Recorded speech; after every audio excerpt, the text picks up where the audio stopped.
ప్రయత్నం మొదటి నుంచి చేస్తూనే ఉన్నాం. ఇందాక మీరు ఇంట్రొడక్షన్ లో అన్నారు దాదాపు 80 లక్షల లడ్డూలు తయారు చేశారు అని చెప్పి. ఎక్కడైనా నేను ఒక ప్రశ్న వేస్తున్నాను, ఎక్కడైనా శాస్త్రీయమైనటువంటి ఆధారం, నిన్న తిన్న లడ్డు గురించి ఏదైనా ఒక పరీక్ష చేయాలంటే చేతిలో పదార్థమే లేకుండా కల్తీ లడ్డు తిన్నారు మీరు రాజుగారు అని నేను అన్నానంటే మీరు ఏ రకంగా సమర్థిస్తారు? లడ్డు నెయ్యికి ఏదైతే వాడుతున్నారో అది ఆ నెయ్యి ట్యాంకర్లను టీటీడీ రిజెక్ట్ చేసింది 4 ట్యాంకర్లను. ఆ 4 ట్యాంకర్లు వచ్చిందే కూటమి ప్రభుత్వ పాలనలో. తిరిగి సిట్ ఏం చెప్పింది, ఆ 4 ట్యాంకర్లు కూడా వాడేశారు అని చెప్తుంది.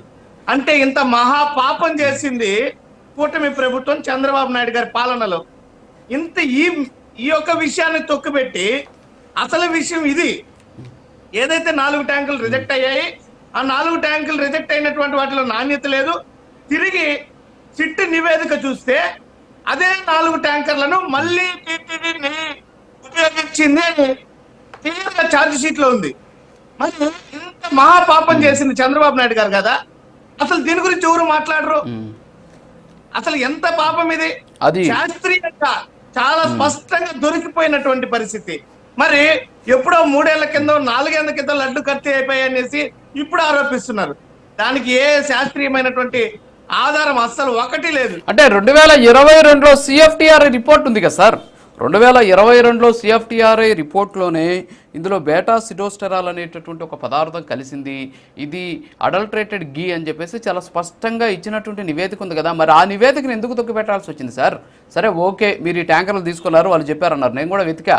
మీ వైఎస్ఆర్ కాంగ్రెస్ పార్టీకి సంబంధించినటువంటి సోషల్ మీడియాలో భారీగా ప్రచారం చేస్తున్నారు. ఏంటంటే ఆ డైరీ నుంచి రిటర్న్ పంపించిందని వైష్ణవి డైరీ నుంచి మళ్ళీ రిటర్న్ తెప్పించుకున్నారు అని చెప్పేసి కూడా తీసుకొచ్చి వాడారు అనేది కూడా ఉంది అన్నారు. నాకు కనిపించలేదు వాస్తవంగా, మీకు అది ఉంటే నాకు ఒకసారి చూపించండి. అది ఏ పేజీలో, అదే సార్ అది ఏ పేజీలో ఉందో చెప్తే నేను ఒకసారి చూస్తా, ఉంది నా దగ్గర అది ఛార్జ్ షీట్. సరే, ఈ సిఎఫ్టిఆర్ నివేదిక ఉంది కదా, మరి సిఎఫ్టిఆర్ నివేదిక ఇచ్చినా కూడా మీ ప్రభుత్వం పట్టించుకోలేదు కదా, మరి దానికి ఆన్సర్ ఉండాలి కదా.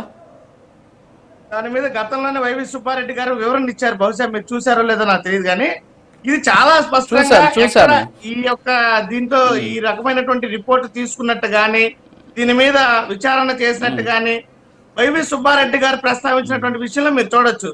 దీని మీద నేను కింది స్థాయి అధికారులతో మొత్తం ఒక నెయ్యి గురించే కాదు, ప్రసాదంలో వాడేటువంటి ప్రతి ఒక్కటి యాలకులు కానీ జీడిపప్పు కానీ ప్రతి పదార్థాన్ని కూడా కాదు వైవి సుబ్బారెడ్డి గారు ఏం చెప్పారంటే, బహుశా మీరు చూసారో లేదో నాకు తెలియదు కానీ వైవి సుబ్బారెడ్డి గారు ఏం చెప్పారంటే, నాకే డౌట్ వచ్చింది, డౌట్ వచ్చిన తర్వాత నేను దీని మీద ఒక